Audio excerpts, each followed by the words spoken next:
Assalamualaikum warahmatullahi wabarakatuh. Perkenalkan, saya Dian Eka Safitri dengan NIM 1904022 dari kelas A, Program Studi S1 Farmasi, Fakultas Farmasi Universitas Perintis Indonesia.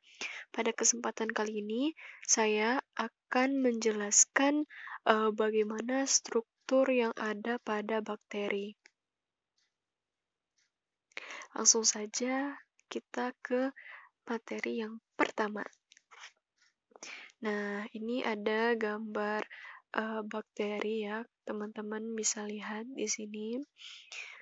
Nah, ya beginilah bentuk bakteri. Sebenarnya bentuk bakteri itu ada banyak, cuman ini salah satunya ya. Nah, nanti yang akan kita bahas dari struktur sel bakteri itu ada 3. Yang pertama, dinding sel, ini intinya ya.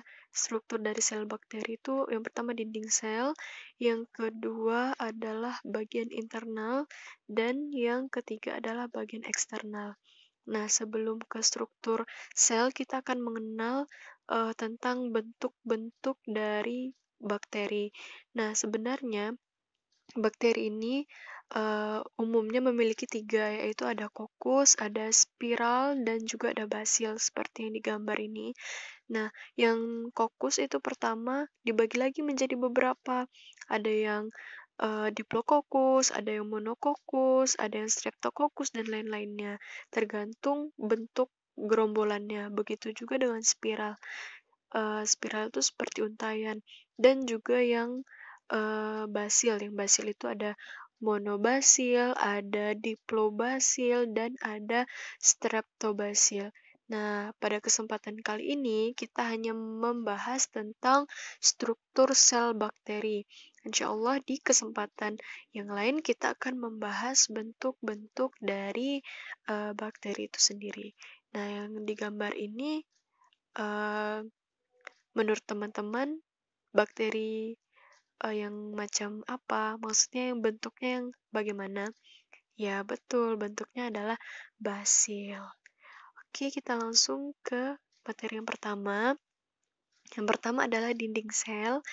Dinding sel kita lihat di gambar ini dia yang berwarna kuning ya, yang lapisan kedua. Fungsi dari dinding sel itu yang pertama memberi bentuk sel, yang kedua memberi perlindungan dari lingkungan luar, dan yang ketiga mengatur pertukaran zat-zat dari dan ke dalam sel. Jadi intinya dari fungsi dinding sel itu memberi bentuk, memberi perlindungan, dan mengatur pertukaran. Nah, bakteri berdasarkan pewarnaan garapnya itu dibagi menjadi 2, yaitu bakteri gram positif dan bakteri gram negatif. Bedanya, bakteri gram positif ini ada lapisan peptidoglikannya itu tebal dibandingkan bakteri gram negatif. Ini ya, warna kuning. Kita lihat yang di panah ini, bakteri gram positif, peptidoglikannya lebih besar, lebih tebal maksudnya dibanding bakteri gram negatif. Bakteri gram positif memiliki dinding sel relatif tebal, terdiri dari berlapis-lapis polimer peptidoglikan. Bakteri gram negatif memiliki dinding sel berupa lapisan tipis peptidoglikan yang diselubungi oleh lapisan tipis outer membran yang terdiri dari polisakarida atau LPS. Nih, yang merah itu ya, yang lipopolisacaridanya. Dan di antara ini ada peripla. Ya, seperti itu. Oke, yang kedua itu bagian internal. Bagian internal ini bagian di dalam, yang ada di dalam dari tubuh bakteri, sel bakteri itu. Bagian tubuhnya di dalamnya itu ada membran sel. Membran sel itu atau membran plasma yang warna hijau ya, lapisan ketiga paling dalam. Nah, itu terdiri dari fosfolipid yang tersusun dari bilayer dan mengandung berbagai protein. Nah, nih warna hijau, yang kuning tadi adalah dinding sel. Yang selanjutnya itu adalah sitoplasma yang kedua ya, sitoplasma. Apa sih yang sitoplasma ini? Sitoplasma itu yang tempat yang fungsinya itu sebagai tempat penempelan organ-organnya. Sitoplasma ini berfungsi sebagai tempat menempelnya organ-organ. Ini warna biru, dia berisi cairan. Cairan itu tempat menempel organ-organ. Nah, seperti itu ya. Selanjutnya ribosom. Ribosom itu tempat terjadinya sintesis protein itu yang kecil-kecil, yang bulat-bulat kecil-kecil itu ya, yang ribosom. Yang selanjutnya adalah mesosom.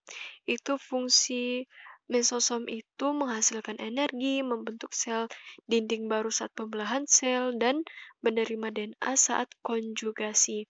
Nah, selanjutnya yaitu adalah nukleoid. Nukleoid ini nukleus semu dapat tempat berkumpulnya DNA kromosomal bakteri. Nah, nukleoid ini adalah uh, inti sel yang semu itu yang di tengah yang warna merah ya. Yang di tengah warna merah itu namanya nukleoid. Nah, ini ditunjuk oleh anak panah ya teman-teman. Sekarang selanjutnya adalah yang plastid. Plastid ini berfungsi dalam rekayasa genetik sebagai vektor yang membawa gen asing yang ingin disisipkan pada bakteri.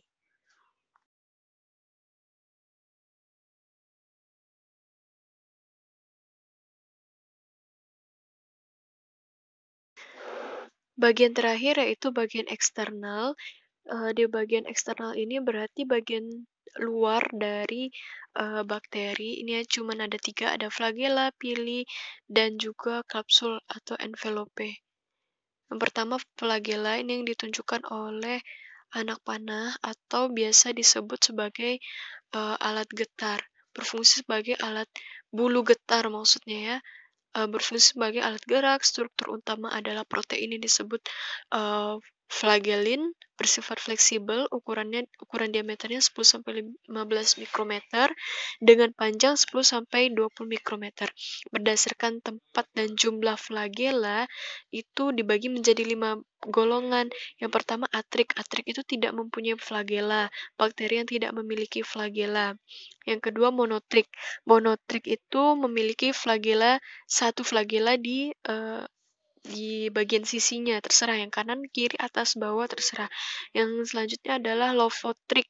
Lovotrik ini dia memiliki di salah satu ini ya, di kedua maksudnya kalau lovotrik ini di kedua sisi, sedangkan amfitrik ini dia memiliki beberapa flagella tapi hanya di salah satu tempat saja, di salah satu ujung saja. Sedangkan peritrik ini memiliki flagella yang banyak dan menyebar di tubuh bakteri gitu. Jadi teman-teman bisa ya membedakan atrik, monotrik, lovotrik, amfitrik, dan peritrik. Yang selanjutnya adalah pili. Pili ini tadi kalau flagella itu kan adalah bulu cambuk, sedangkan pili ini bulu getar ya, yang kecil-kecil. Nah, ya yang kecil-kecil ini warna hijau yang kecil-kecil itu namanya pili, merupakan alat untuk menempel pada permukaan substrat. Ada pili yang fungsinya hanya khusus untuk konjugasi itu namanya dengan pili seks. Yang terakhir adalah kapsul atau envelope. Ini merupakan selubung sel bakteri berupa ekstraseluler polisakarida atau IPS, berfungsi sebagai pelindung sel dari kekeringan dan serangan mikroorganisme lain, alat untuk melekat, dan lain-lain. Itu saja, semoga bermanfaat. Terima kasih. Wassalamualaikum warahmatullahi wabarakatuh.